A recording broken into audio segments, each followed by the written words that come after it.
Well, normally you would find your active team out in your communities and in your schools at this time of year,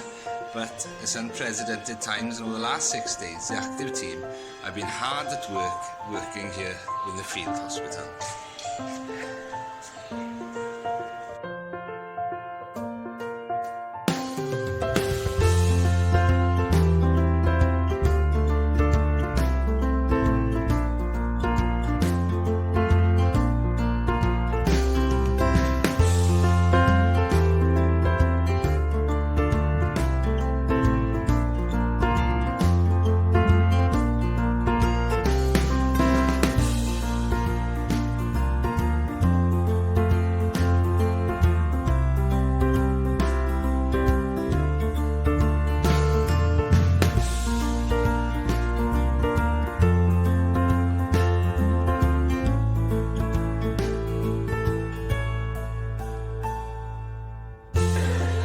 So on behalf of all the active team, we'd just like to give a shout out to the NHS and all the key workers that are keeping our country going, and stay safe, and the active team hope to see you soon.